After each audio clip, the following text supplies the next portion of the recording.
स्वागत है आपका नेक्स्ट आईएएस की इस खास पेशकश न्यूज़ एंड व्यूज़ में। दक्षिणी गोवा के काकोडा में महादेव मंदिर में 10वीं शताब्दी का एक शिलालेख पाया गया है। कन्नड़ और संस्कृत दोनों भाषाओं में लिखा गया ये शिलालेख कदम्ब काल के एक ऐतिहासिक प्रकरण पर प्रकाश डालता है, जो इस क्षेत्र के इतिहास को समझने की दृष्टि से बेहद अहम माना जा रहा है। न्यूज़ एंड व्यूज़ में आज इसी विषय पर चर्चा होगी।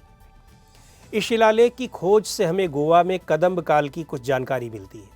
शिलालेख की शुरुआत स्वस्थि श्री यानी हम स्वस्थ हों जैसे शब्दों से होती है। यह शिलालेख काकोडा में महादेव मंदिर और सातेरी बीटल के बीच में मिला है। इस शिलालेख में दर्ज है कि तलारा नेवैया जब मंडाला पर शासन कर रहे थे, तब उनके पुत्र गुंडैया ने प्रतिज्ञा की थी कि अपने पिता की इच्छा को पूरा करने के लिए वे गोवा के बंदरगाह गोपुरा पर कब्जा हासिल करेंगे, और इसके लिए उन्होंने लड़ाई लड़ी और पिता की इच्छा पूरी करने के बाद मृत्यु को प्राप्त हुए। ये शिलालेख इस ऐतिहासिक प्रकरण का एक मार्मिक अभिलेख। ये शिलालेख समकालीन चालुक्य शासक जयसिम्हा प्रथम के तालांग्रे शिलालेख की शैली में लिखा गया है।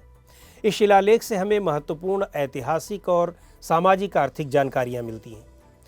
काकोडा गांव एक समुद्री रास्ते के किनारे स्थित है और ये समुद्री रास्ता कर्नाटक की ओर डिग्गी घाट से होकर जाने वाले प्राचीन रास्ते को अपर घाट रीजन से जोड़ता है। इस समय काकोडा की आबादी अच्छी खासी है और अब यह गोवा की करकोरेम काकोरा म्यूनिसिपैलिटी में आता है। इसी में महादेव की मूर्ति वाला मंदिर है, जिसमें बीटल, डानागड्डी, सिद्धा, भूमि पुरुष, पायक, विट्ठल, वाग्रो की मूर्तियां और पीर को समर्पित एक दरगाह भी है। कदम्ब डायनेस्टी प्राचीन कर्नाटक का एक शाही राजवंश था।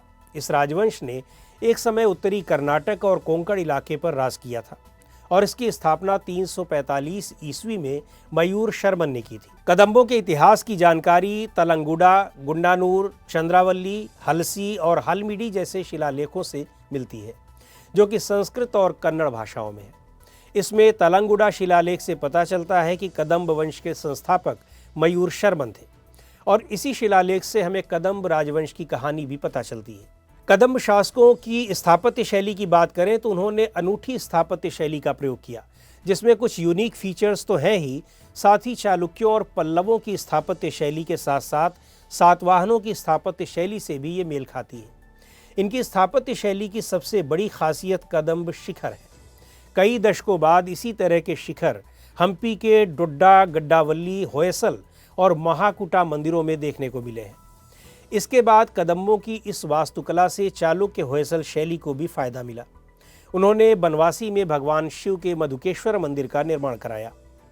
कदम्ब शासक वैदिक धर्म को मानने वाले थे। इस वंश के संस्थापक मयूर शर्मन जन्म से ब्राह्मण थे, लेकिन उनके बाद के वंशजों ने क्षत्रिय महत्व के कारण अपना सरनेम वर्मा कर लिया।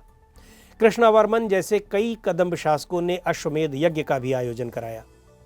तालगुंडा शिलालेख शिव आराधना से प्रारंभ होता है, जबकि हलमिडी और बनवासी शिलालेखों में भगवान विष्णु की स्तुति की गई है। कदम्ब शासकों की भाषा कन्नड़ थी। कदम्ब शासकों ने कन्नड़ और संस्कृत साहित्य दोनों के विकास को बढ़ावा दिया। कदम्ब शासकों ने प्रशासनिक स्तर पर कन्नड़ भाषा का इस्तेमाल किया। कन्नड़ को एक अतिरिक्त आधिकारिक प्रशासनिक भाषा के रूप में इस्तेमाल करने वाले वो पहले शासक थे। कदम्बों की प्रशासनिक व्यवस्था के बारे में बात करें तो सातवाहनों की तरह कदम्ब शासकों ने भी अपने आप को धर्म महाराज जैसी पदवियों से संबोधित कराया। इसके अलावा प्रधान यानी प्राइम मिनिस्टर, तंत्रपाल अथवा सभा कार्य सचिव, विद्यावृद्ध यानी वरिष्ठ विद्वान, देशामात्य यानी फिजिशियन, रहस्याधिकृता यानी प्राइवेट सेक्रेटरी, सर्व कार्यकर्ता यानी चीफ सेक्रेटरी जैसे प्रशासनिक अधिकारी उनके समय में हुआ करते थे। मुख्य न्यायाधीश को धर्माध्यक्ष कहा जाता था।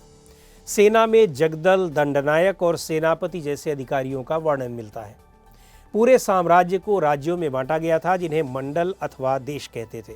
भूमि पर उपज के 1/6वें हिस्से को कर यानी लगान के रूप में देना होता था। भूमि कर के अतिरिक्त परजुंका यानी लोड टैक्स, वद्दा रावुला यानी शाही परिवार की सामाजिक सुरक्षा के लिए टैक्स, बिल कोडा यानी सेल्स टैक्स, किरुकुला यानी भूमि कर, पन्नैया यानी बीटल टैक्स लगते थे। इसके अलावा कुछ और सुविधाओं पर भी दूसरे शुल्क और कर देने होते थे। सोसाइटी की बात करें तो जाति व्यवस्था उस समय व्यापक रूप से मौजूद थी।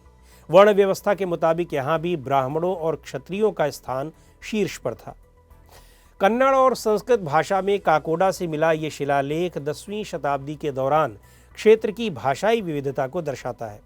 साथ ही गोवा के कदंबों और कल्याण के चालुक्यों के बीच जटिल संबंधों को भी दिखाता है। चालुक्य सम्राट तैलप द्वितीय द्वारा गोवा के महामंडलेश्वर के रूप में नियुक्त कदंब शासक शास्तादेव ने राष्ट्रकूटों को उखाड़ फेंकने में महत्वपूर्ण भूमिका निभाई थी। यह शिलालेख इस काल की राजनीतिक गतिशीलता के बारे में ऐतिहासिक समझ को और विकसित करता है। तो आज के इस अंक में इतना ही। अगले अंक में फिर मिलेंगे एक नए विषय के साथ। आपको ये कार्यक्रम कैसा लगा कमेंट करके हमें ज़रूर बताएं। आप अपने सुझाव भी हमें भेज सकते हैं।